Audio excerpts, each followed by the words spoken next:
La White Star Line y la Cunard Line eran dos grandes compañías navieras de la época y eran rivales. La Cunard Line creía que la mejor forma de atraer clientes era con la velocidad, así que construyeron el Mauretania y el Lusitania, que eran dos barcos capaces de cruzar el Atlántico en menos de 5 días. Pero la White Star Line pensaba que la mejor forma de atraer clientes era con la comodidad, así que decidieron empezar la construcción de tres transatlánticos, el Olympic, el Titanic y el Gigantic, que después fue cambiado al nombre de Britannic. Esto de la mano de Bruce Ismay, que era el presidente de la compañía. La construcción del Titanic empezó el 31 de marzo de 1909. Ambos barcos fueron diseñados por Thomas Andrew y Alexander Carlick en Belfast, Irlanda. Tardó 2 años y 2 meses en terminarse. El Titanic medía 269 metros de largo, 53 metros de altura y su parte más ancha era de 28 metros. Pesaba 46.329 toneladas. Tenía 824 camarotes y capacidad para 3.500 personas. Tenía 3 enormes hélices impulsadas por los mejores motores de vapor, 55 caballos de fuerza que le permitían llegar a una velocidad máxima de 42 km por hora. Contaba con 4 chimeneas de 19 metros de altura cada una, aunque solamente 3 eran reales. Una fue construida nada más para que el barco se viera más imponente. Y lo más importante, tenía 16 compartimentos estancos para evitar que el barco se hundiera. A pesar de su tragedia final, el Titanic sí era un barco bastante seguro. Y a pesar de lo que muchos dicen, nadie nunca dijo que el Titanic fuera insumergible. Siempre existió la posibilidad de que se hundiera. Eso de que la gente había dicho que el barco era insumergible, lo dijeron después de que salió la noticia. Pero el verdadero lujo del Titanic se apreciaba en los espacios comunes. La gran escalera, que fue diseñada para que las personas más importantes de la tripulación pudieran hacer una gran entrada desde la cubierta. Esta tenía una cúpula por encima que permitía la entrada de luz natural. La foto que muestro no es la escalera del Titanic, es la del Olympic, pero eran parecidas, pues, casi iguales. Había gimnasio, había paseadores privados para perros. Se cree que a bordo del Titanic iban al menos 11 perritos, pero solo como 3 sobrevivieron. Salón de fumadores, sala para lectura y escritura, piscinas, canchas de tenis con entrenador, variedad de restaurantes y bares, baños turcos, que son como saunas, 4 ascensores, que para la época era algo increíble, sala de radio de la compañía Marconi, que permitía a los pasajeros hacer llamadas personales. El Titanic fue botado, o sea, puesto por primera vez en el agua, el 31 de mayo de 1911. Luego de un año de pruebas y terminaciones, se programó su inauguración para el 10 de abril de 1912, desde Southampton, Inglaterra. Una semana antes casi se cancela debido a una huelga de carboneros. Pues esto hizo que escaseara el carbón, pero todo se resolvió transportando carbón de otros transatlánticos en Inglaterra. El Titanic necesitó el carbón de 3 buques. El Titanic zarpó a la fecha pautada a horas del mediodía con destino hasta Nueva York, capitaneado por Edward Smith. Este iba a ser su viaje de retiro. Sí se retiró, pero de la vida. Al darse cuenta de que el barco no tenía futuro, el capitán Smith y la tripulación intentaron contactar con el barco más cercano, que era el SS California, pero no respondieron. Entonces mandaron a abordar los botes salvavidas. Primero mujeres y niños. Los únicos hombres que podían subir eran aquellos necesarios de la tripulación para manejar los botes. Teorías dicen que algunos hombres se disfrazaron de mujeres para poder subir a los botes, pero son solo teorías, no hay nada que confirme eso.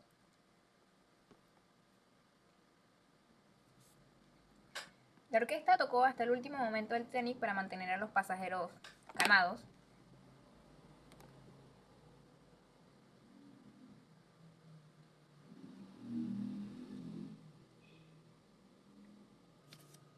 A bordo iban 2.223 pasajeros. Desde el inicio las cosas no fueron muy bien. Al zarpar, la fuerza del Titanic atrajo a otro bote que estaba ahí, que era el SS New York, y casi choca con el Titanic, pero la tripulación maniobró y pues no pasó nada. Pero sí se retrasó unos minutos. El Titanic primero hizo una parada en Cherburgo, Francia, y luego en Queenstown, Irlanda, que es hoy Cup, no sé si se pronuncia así, donde terminaron de subir pasajeros y correos. El Titanic era demasiado grande para el muelle, así que se tuvieron que usar barcos auxiliares.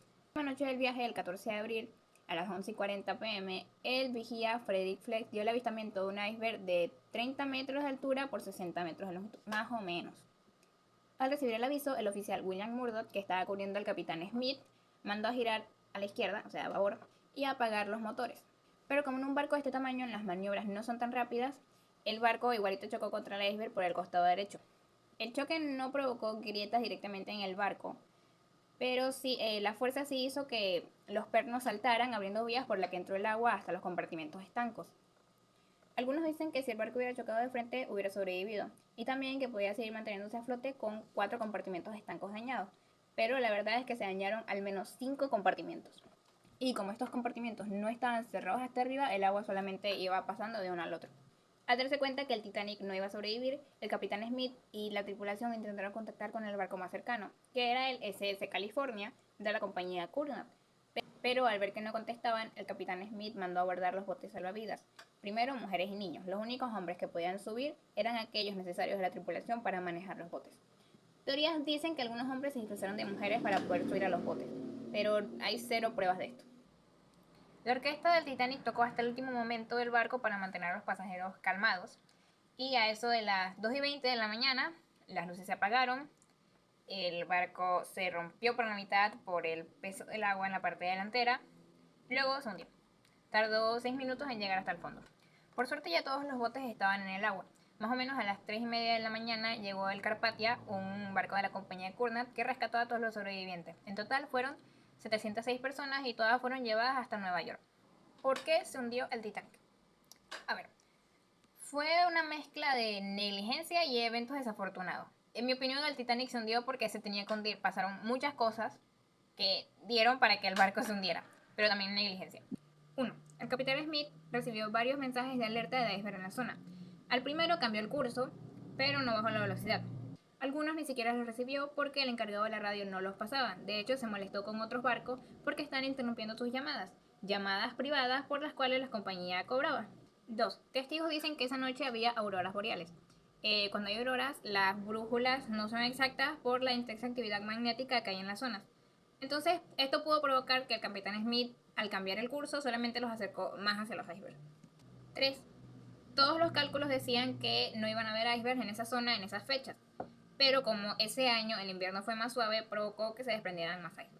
4. Era un iceberg con sedimentos. Esto provoca que tengan un color azul, negruzco y así, y es más difícil verlos en la noche. 5. El mar estaba tranquilo, o sea que no había oleaje que les avisara de la presencia del iceberg. 6. Uno de los tripulantes que se bajó en Irlanda se llevó la llave del cuarto donde estaban los binoculares. O sea que los vigías esa noche no tenían binoculares. Si los hubieran tenido, hubieran visto el iceberg antes y probablemente hubieran tenido más tiempo de respuesta. Y 7. Si se rompían 4 compartimentos, todo iba a estar bien. Pero se rompieron 5. Aun con todo eso, se pudieron haber salvado más personas. El Titanic solo tenía 20 botes salvavidas con capacidad para 64 personas cada uno, un total de 1.280 personas, pero podían transportar hasta 3.500. La tripulación del Titanic no estaba entrenada para situaciones de riesgo. La mañana del 14 iba a haber un ejercicio de salvamento, pero fue cancelado. Esto provocó que muchos botes salvavidas fueran lanzados con menos de su capacidad porque los tripulantes tenían miedo de que se volcaran por el exceso de peso, o sea, no estaban claros de cuántas personas podían llevar los botes. De hecho, dicen que el primer bote que se lanzó solamente tenía 28 pasajeros. Pasajeros millonarios que pagaron para ser los únicos en el bote y alejarse primero. La tripulación luego intentó llamarlos con megáfonos para que regresaran y cargaran más pasajeros en los botes, pero nadie quiso regresar por miedo a ser arrastrados por la fuerza de atracción del barco. Después del hundimiento tampoco quisieron regresar porque tenían miedo de ser hundidos por todos los que iban a intentar subirse. El SS California estaba solamente a 30 kilómetros del Titanic. Ellos intentaron contactarse con el SS California, pero su radio estaba apagada y el encargado estaba dormido. Aún así, la tripulación logró ver las bengalas que lanzó el Titanic e intentaron contactarse con ellos por medio de una lámpara de Morse, pero no respondían. Entonces fueron a despertar a su capitán, Stanley Lord. Él les dijo que no creía que fuera nada y que siguieran intentando contactar con la lámpara de Morse, pero la distancia era demasiado larga, entonces para el Titanic era imposible ver eso. Al final, el capitán Stanley Lord fue acusado de negligencia casi criminal, porque de haber respondido probablemente se hubieran salvado más personas. Que consiste en aviones que sobrevuelan los océanos Atlántico y Antártico vigilando la presencia de icebergs.